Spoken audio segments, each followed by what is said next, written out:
Bien le bonsoir les Blaugrana, j'espère que vous allez bien. Nouvelle vidéo actualité sur le FC Barcelone, du nouveau, du moins officiel. Julián Araujo ne signera pas au FC Barcelone. On va voir les détails de pourquoi il ne signera pas au FC Barcelone durant cette vidéo. On va parler de Fachy qui est pisté par un club ou encore d'autres informations. Juste, on va rappeler une petite anecdote pour rappeler ceux qui étaient à mes côtés en live il y a quelques jours pour la fin du mercato. On a passé combien? 3 heures, 3h30, 4 heures ensemble? De 20h à minuit, on avait fait un live en votre compagnie, en direct, à parler du Barça, à parler du Mercato. On avait vu Ziyech qui apparemment serait dans les locaux du PSG pour signer un contrat avec le PSG. On avait vu Garbi qui apparemment serait à Nice pour un prêt du PSG à Nice. On avait vu Julián Araujo justement, notre futur Blaugrana du côté de la MLS qui allait s'engager au Barça. À minuit, tout était censé être fait, tout était censé être officiel. Donc, on a coupé le live en se disant, ok, on a fait quand même une petite recrue, une petite pépite, un joueur prometteur, Julián Araujo. Et le PSG était content pour Ziyech, tout ça.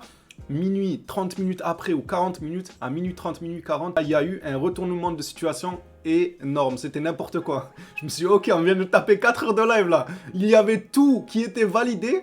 Et quand je coupe, 20 minutes après, il y a des rebondissements comme ça, là, personne n'avait signé. Julián Araujo, il n'a pas signé, Ziyech, il n'a pas signé, Garbi, il n'a pas signé. Je me disais, mais qu'est-ce qui s'est passé? Bon, ce que Chelsea a fait au PSG, c'est méchant, hein, pour ceux qui ne savent pas.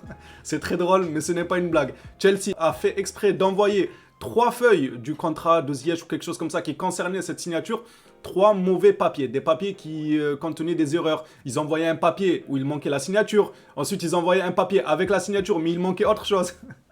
Ils sont malins, Chelsea, ils sont malins. Ils ont fait couler le temps comme ça pour garder Ziyech à la grande déception du Paris Saint-Germain. Alors, on va commencer cette vidéo actualité. Comme d'habitude, si le contenu vous plaît, n'hésitez pas à me lâcher le petit like, le petit abonnement. Ça aide énormément la chaîne. Et on est parti sans plus attendre. Alors, avant de commencer, oui, j'ai mis 15 t-shirts, les gars. Il fait froid. Je sais, ça doit pas être... c'est pas stylé. C'est pas très très stylé, le t-shirt qui ressort tout. Mais il fait froid, les gars. Je préfère avoir chaud et ne pas être stylé. Ça, chacun son choix. Si toi, tu préfères être stylé en étant débardeur, en étant torse nu, c'est ton souci. Moi, je préfère avoir chaud et ne pas être stylé. La FIFA n'autorise pas le recrutement de Julián Araujo. Le Barça s'était plaint du fait que la MLS avait perdu du temps à donner l'autorisation. Alors, est-ce que vous savez pourquoi Julián Araujo ne s'est pas engagé avec le FC Barcelone? Encore une fois, ce n'est pas une blague que je vais faire. Je sais que parfois on fait beaucoup de blagues, mais là, ce soir, j'ai pas envie de faire de blagues. C'est pas une blague. 12 secondes de retard. Le papier est arrivé au Barça, 12 secondes de retard. Vous vous en rendez compte de la folie que c'est? À peine 12 petites secondes. Non, mais faut pas abuser, moi je sais pas, j'accuse le fax, je dis que le fax a été lent, le mail a été lent, je sais pas par quel moyen ils reçoivent ce genre de documents, mais j'accuse le matériel direct. 12 secondes, abusez pas la FIFA. 12 secondes. Actuellement, il y a déjà 12 secondes qui se sont écoulées. Ça va trop vite, 12 secondes. Et pour 12 secondes, ils ont refusé la signature de Julián Araujo. Bon, c'est pas grave, on l'aura certainement cet été, vu qu'on était tout proche de l'avoir. Je pense que cet été, on l'aura s'il n'y a pas d'autres clubs qui viennent augmenter les enchères. Allez, on va passer directement à Busquets. Bon, lui, de son côté, ça ne bouge pas énormément. Busquets attend l'offre du Barça afin de la valoriser, et réfléchir. Ça bouge pas énormément. Les dernières informations nous disent à peu près la même chose. Le club a contacté l'agent de Dembélé, ça c'est plutôt une bonne nouvelle, pour une réunion afin d'entamer les pourparlers de renouvellement. Les deux parties veulent une continuité. On en avait parlé justement en live il y a quelques jours. Bien évidemment que Dembélé, n'importe quel Blaugrana, est pour sa continuité car c'est lui qui apporte énormément de bonnes choses au club. Alors, il n'est pas le seul. On a des jeunes talents comme Gavi, comme Pedri, Francky, Busquets qui ces derniers temps, attention, on va commencer à le respecter Busquets, il a l'air de retour, j'espère que ça continuera un maximum de temps. Mais Dembélé fait bel et bien partie de ces chefs d'orchestre qui, lorsqu'il est là, eh bien il apporte quand même une différence sur le terrain. Allez, on va passer à la suite avec le Barça est préparé à une arrivée de Lionel Messi. Le Barça est préparé donc à un retour de Messi au cas où, pour le moment, Messi n'était pas favorable à prolonger au PSG. C'est tendu un peu entre le PSG et Messi, hein.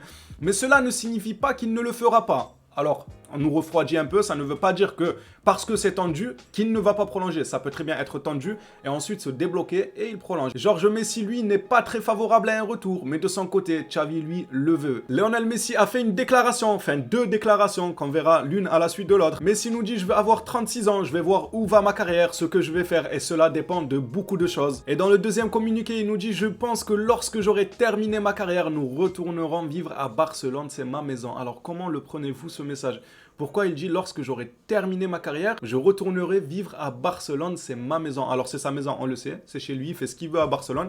Mais d'un côté, je sais pas, c'est peut-être moi qui en fais trop, mais ce n'est pas un message codé, on dirait que tout peut changer encore une fois. C'est comme avec les négociations du PSG. C'est tendu, mais ça peut se débloquer, il peut prolonger.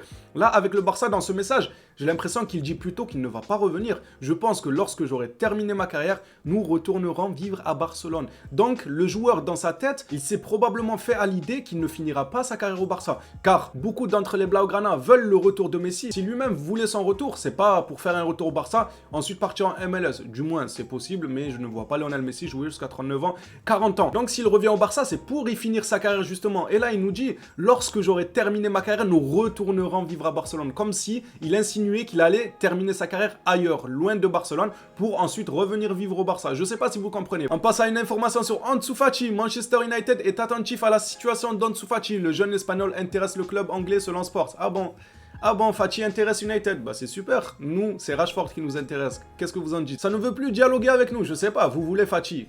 On veut Rashford. Discutons. Rashford est sur un nuage en ce moment. Il est exceptionnel, mais c'est justement une leçon, franchement, qu'on peut mettre sur Fati. Par exemple, Fati, on sait que ça fait un moment déjà qu'il est revenu de blessure, qu'il n'est pas en confiance, qu'il n'arrive pas à retrouver son niveau.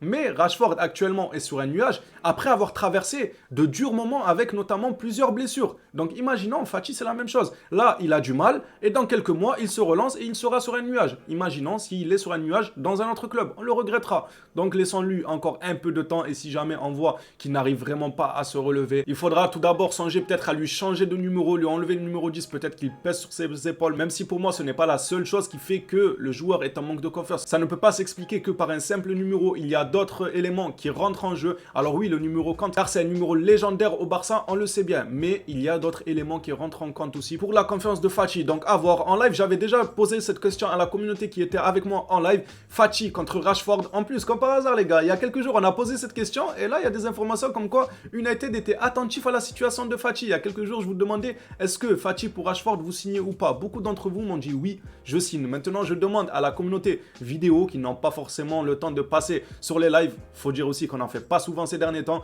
Mais dites-moi dans les commentaires, qu'est-ce que vous en pensez? Si jamais il devait y avoir un échange Fati-Rashford, est-ce que vous seriez pour ou non? Pas du tout, vous voulez garder Fati et que Rashford reste de son côté à United ou aille ailleurs. Et pour terminer la vidéo, on va finir avec ces trois magnifiques maillots, les trois maillots du Barça pour la saison 2023-2024. Qu'en pensez-vous de ces maillots? Moi, celui qui m'a le plus fait plaisir, on va dire, je sais même pas si c'est français, mais vous m'avez compris, c'est l'essentiel les gars, c'est le bleu turquois. Oui, le bleu ciel que vous voyez devant vous. Est-ce que les anciens, vous vous en rappelez de ce maillot-là avec écrit UNICEF au lieu de Spotify? Donc ce maillot-là, bien évidemment que j'irai l'acheter directement. Ce maillot, c'est un maillot à ne pas rater. D'ailleurs, les trois maillots, je les trouve assez sympas, assez jolis, mais le maillot qu'ils ont sorti là, ils ont sorti un maillot il y a quelques jours, c'est un maillot d'entraînement il me semble.